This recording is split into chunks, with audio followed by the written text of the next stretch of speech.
H.R. 1207, the bill to audit the Federal Reserve Bank. This will be the first independent audit in the Federal Reserve's 96-year history, and it's long overdue.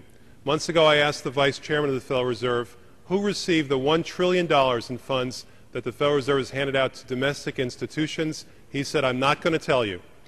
And then more recently, the Chairman of the Federal Reserve, I asked him who receives the $500 billion, we're talking about $500 billion, that the Federal Reserve handed over to foreign central banks. Who did they disseminate that money to? And he said, "I don't know." $500 billion, and he doesn't know. It's long overdue. We need to audit the Federal Reserve, and I'm happy to say that we're going to have a hearing on that very soon.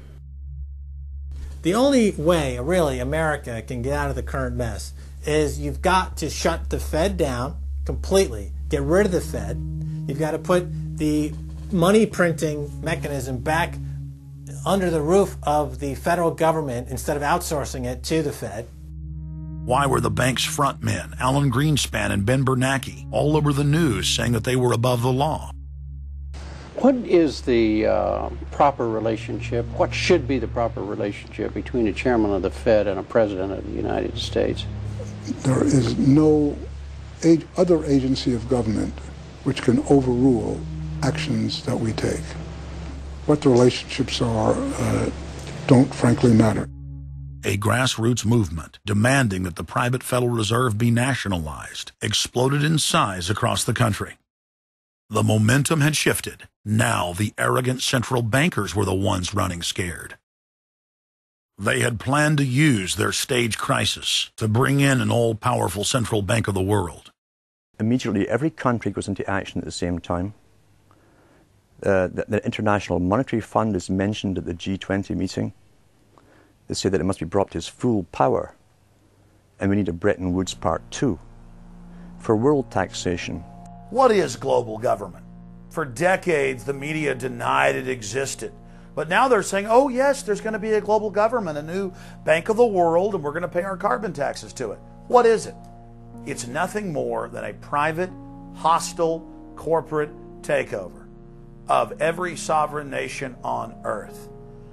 And then when you look at the philosophy of these global corporate chieftains, it is one of domination of the poor, domination of the population.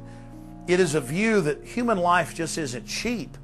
No, human life is a negative. And so no matter what they do, they have the rationale that it's in the greater interest to get rid of more human lives. They are so arrogant and they're so sure of themselves.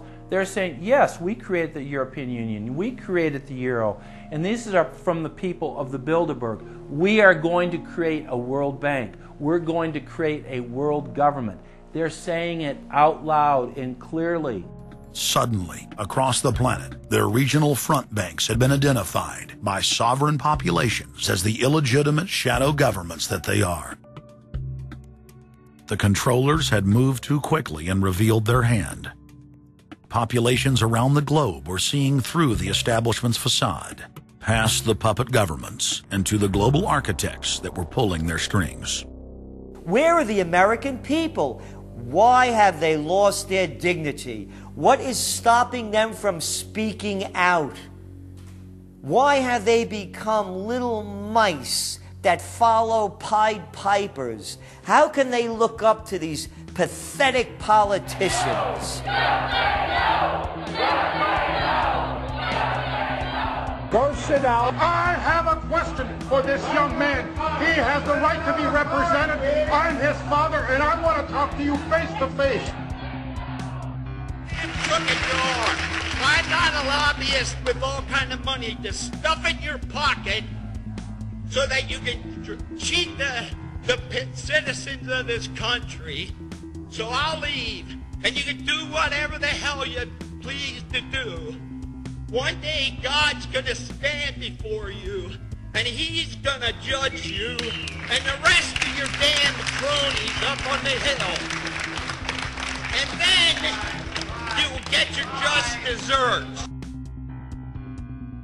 As the public begins to awaken to the fact that Barack Obama has cold-bloodedly betrayed the pledges he made to the American people, the establishment media and Democratic leaders have invoked the tactic of divide and conquer.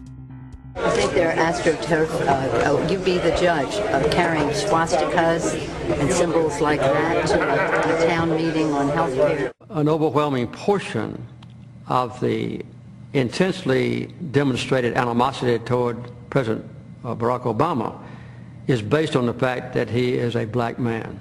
Desperate to ram their agenda through, they have played the race and class cards. You start to wonder whether, in fact, the word socialist is becoming a code word, whether or not socialist is becoming the new N-word. When I heard people going after the First Lady and the number of staff people they have, it sounds racist to me. It is essential that the establishment play the population off against each other, along the lines of Republican, Democrat, liberal, conservative, black and white. As long as the people are fighting with each other, they can never get together and remove the corporate dictatorship that has criminally seized power through the national security state. Just as George W. Bush betrayed his foolish followers, so must Obama, because his only allegiance is to his offshore masters. President Obama today nominated Ben Bernanke for a second four-year term as Federal Reserve Chairman. The president called his actions on the global financial crisis bold and out of the box. As an expert on the causes of the Great Depression, I'm sure Ben never imagined that he would be part of a team responsible for preventing another. But because of his background, his temperament, his courage, and his creativity, that's exactly what he has helped to achieve. And that is why I am reappointing him to another term as chairman of the Federal Reserve. So Obama has made it quite clear by his actions, never mind his words, his actions, as to who owns him, who he works for, and who he serves. And it's not the American people.